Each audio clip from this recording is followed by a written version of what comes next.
Hey everybody, I just wanted to discuss in a bit greater detail some of the things that we've been talking about in terms of technological tools and platforms.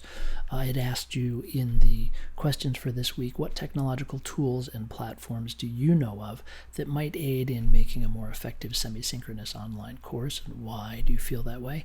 And I asked you to do a little research. Did you discover any technological tools and or platforms that look promising to you for making semi-synchronous online courses more effective, and why that is? So I just want to take you through some of the things that I've discovered and that I've been using and that have been effective for me during my transition into doing first hybrid and then hybrid online and now semi-synchronous online courses. So really the starting place is actually your browser itself. I think that when you're doing something like this, you need to be able to move between a lot of information, keep that information organized on the screen for your students. And of course, I'm doing it not very seamlessly right now because I'm talking about it, but hopefully you'll see in the course of this video that I'm able to move around the things that I've prepared quite seamlessly while presenting.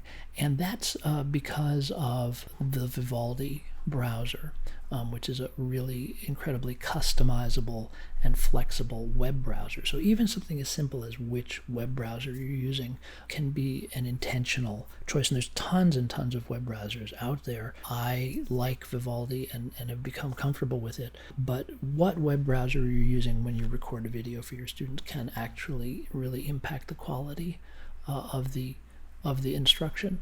And then certainly just using YouTube as a tool. And certainly there's Vimeo as well, and Vimeo is great. I like using Vimeo a lot. But in terms of being able to get material up quickly, deliver it in multiple formats, organize it well, and then have a portal built in through which students can access it, nothing beats YouTube. It's nice because you get to kind of keep a history of all your projects. You can have playlists that are private for your notes. You can have playlists that are public to your students for your courses. And you can have playlists that are just public to the world. And one of the really nice things also about YouTube is when you release work, you can not just limit it to the students in your class, but you can make it public to the world. And you can see here this little tutorial I did on biped walking in the Alice 3 software, which is taught in a lot of high schools, apparently. I didn't realize it at the time.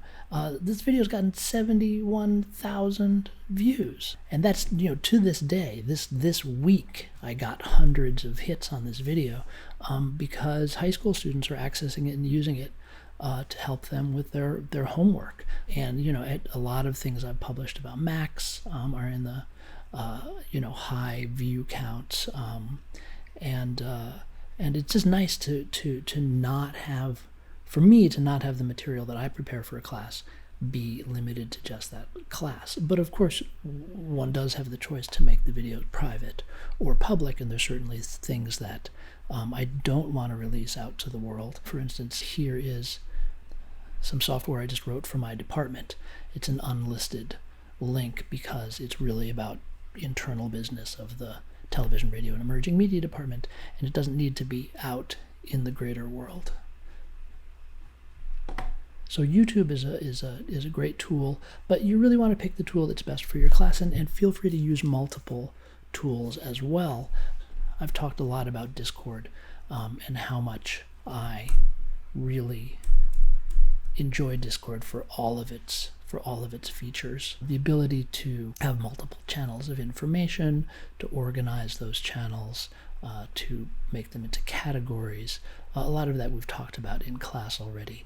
I just think that Discord is a fantastic tool. Here's some channels where students are posting their work, but they're muted, so I don't get an alert every time someone posts, whereas in the help channel, I get an alert whenever the students post there. I've got separate channels for off-topic stuff and opportunities like scholarships, and a very active help channel, and then subgroups for all of their projects, and of course direct messaging with them, and then a very easy interface for if we do want to do voice, real-time voice or real-time video. I've done that on a few occasions. It's right there built into the interface, either for a private communication, a small group communication, or a communication to the whole class. Another kind of hidden set of tools that really are useful, particularly technical tutorials. If I'm showing something in Max or showing something in Houdini or any other piece of software, there's a lot of little things that are behind the scenes in making these. And the starting one is, of course, which screen recorder you're using. But it's actually one of the least important components because they're all pretty good. They have different features, and there's things you're going to like about each one or not like so much about each one. I've used M.F.A for a number of years. It's not a free product, it's a paid product, but it has a lot of features that I like, and it's a pretty solid screen recorder if you don't have one already. There might be some free options out there. I haven't researched them. We'll look at that a little bit more when we look at sites. And video editing is really important for these tutorials. I have the access to the Adobe suite.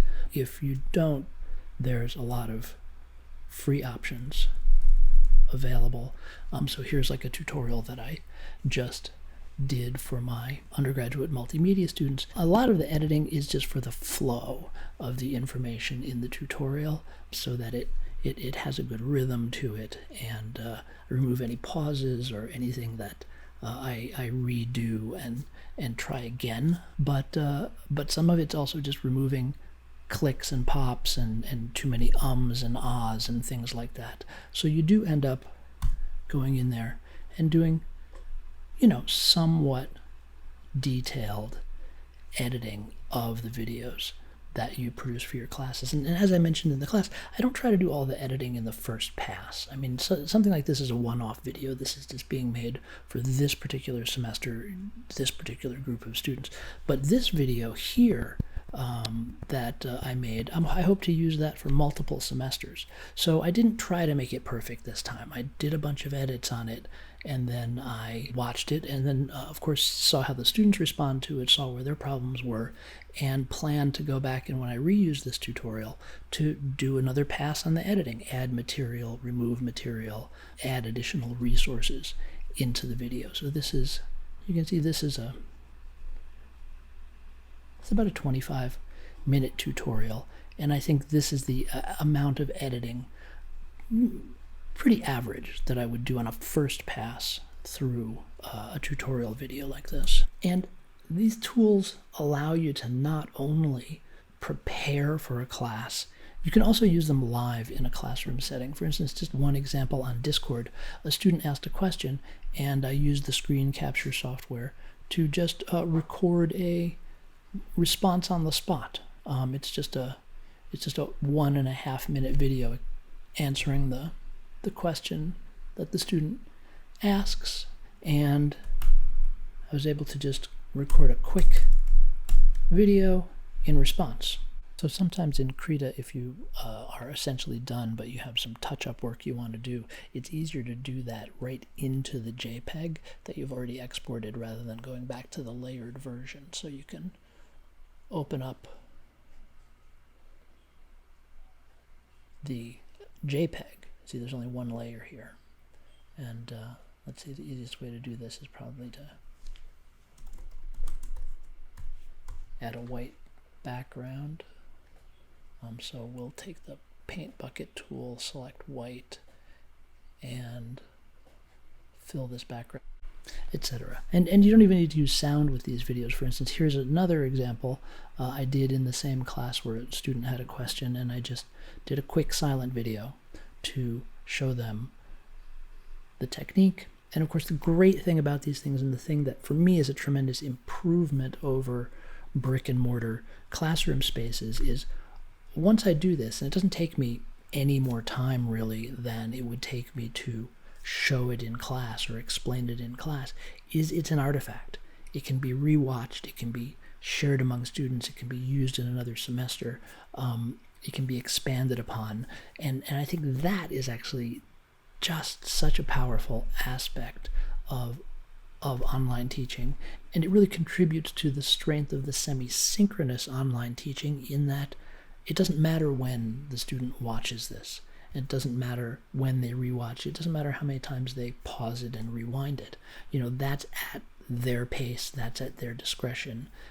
They can ask follow-up questions. It's not the moment of a live class that happens and then it's gone. And if you didn't take good enough notes, or if you were out of the room for a minute, if you're absent that day, that information is very, very hard to regather. Whereas I record a little video like this, I send it to the student, I also post it to the help channel, and it's there, and it's available. And I saved it on my computer, of course, so that I could open it up and show it in this demonstration. If a student asks me that question again, I have this video already prepared to just send them. But then there's little things. Like, for instance, all my windows are exactly 1920 by 1080 as I switch through the different applications. It's just something simple like that that's a real pain in the neck. How do you do that? Well, there's a plugin called Moom that allows you to move and zoom windows, and it alters the green button so that you can position windows where you want on the screen. It also offers you special functions like sizing your windows to exactly the resolution that you want to do your screen capture at. And then something like this, Practicum, which just literally keeps everything you've copied. So when you're copying information from Discord or in Macs or anything you copy on your computer, it just keeps it all. And it's such a great tool for teaching, for online teaching in particular, but it's a great tool for emailing. It's really a great tool for anything. It just keeps everything you've copied and lets you paste it by double-clicking it from the interface. So that comes in handy all the time. ScreenFloat is one of the apps I use the most in teaching, because you're working in Macs and you just want to send a screenshot of something. So in my case, I do Command-Shift-2 and grab the screenshot that I want to share with the students, and it floats, as the name suggests, ScreenFloat. It just floats there as a clip that I can drag into a Discord message or drag into an email. So ScreenFloat is a super neat teaching tool. And then Giphy for just making quick GIFs. If you don't want to do a whole screen capture, you just want to capture something simple to answer a student's question, for instance. I use it a lot for that when I'm teaching Macs. For instance, here's a example in Discord where I just demonstrated something with a little GIF capture rather than a full-on video capture. I'm showing this student the difference between the tog edge, and change objects by dragging a number box.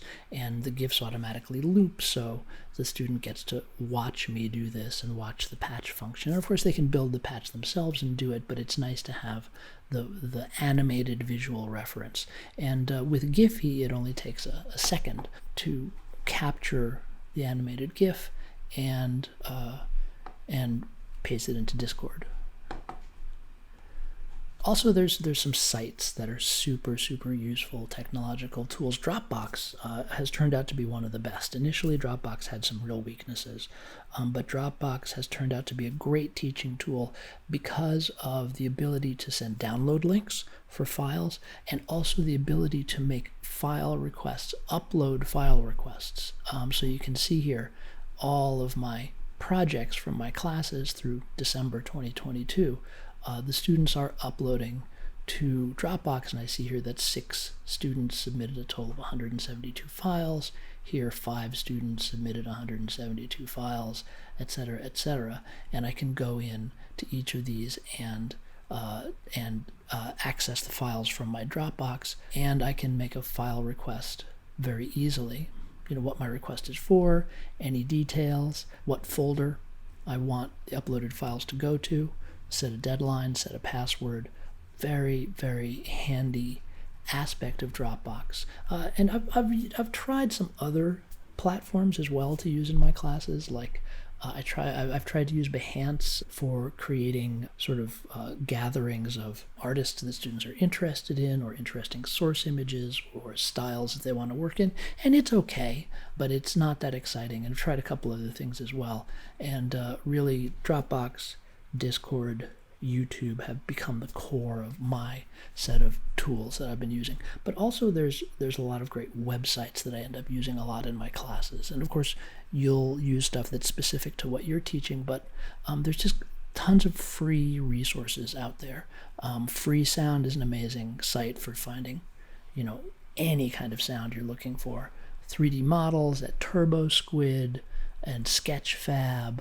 And there's, for whatever it is you're teaching, there's very often sites that have tons of resources available for free. Sometimes they're also marketplaces. Certainly TurboSquid and Sketchfab, you can buy stuff there, but there's also a lot of free material. And it varies in quality, but that's also something that's interesting.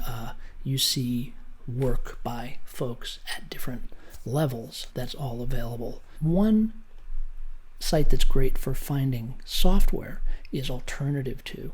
You're looking for a piece of software,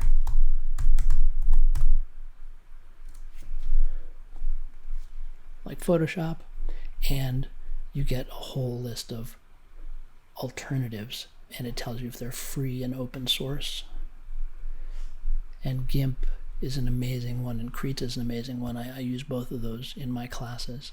So Alternative To, when you're researching what kind of tools you're going to use in your class, is really great, because if you need your students to be downloading and using software and you don't want them to have to purchase expensive software licenses, you can often find free solutions, which takes me to the software page.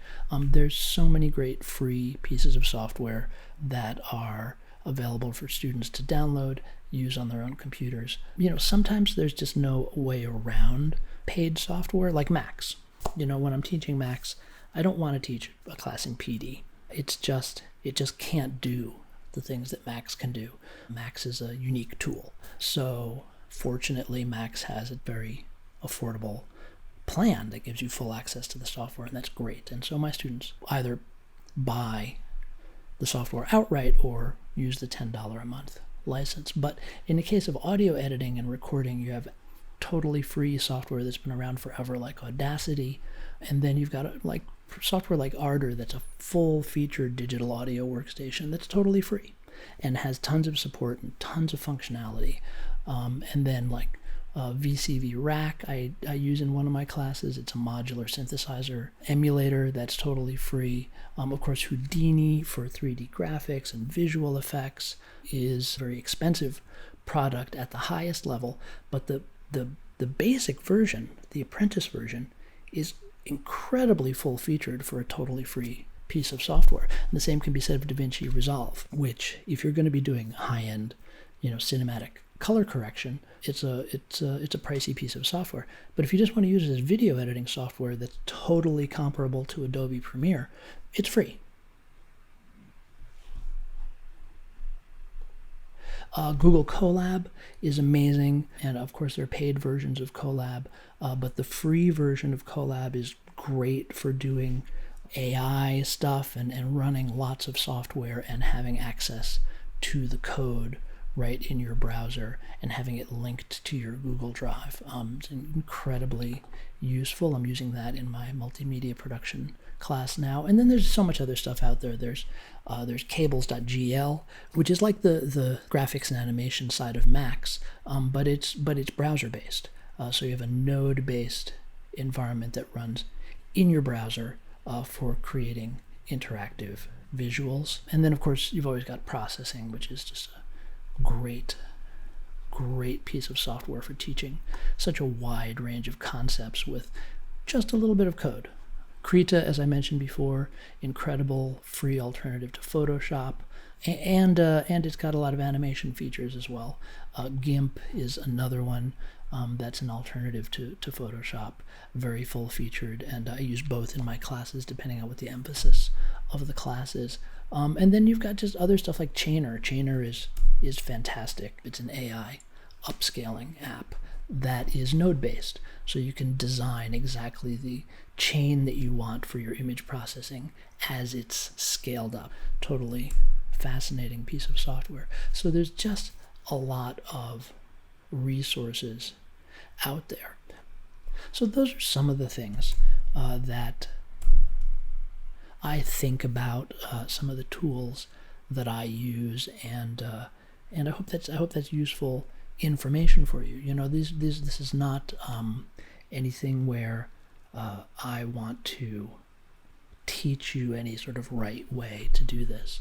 I just want you to be thoughtful on as fine a grained a level as you can about, like, what are the tools and how can they be leveraged to really make for a really rich teaching and learning experience.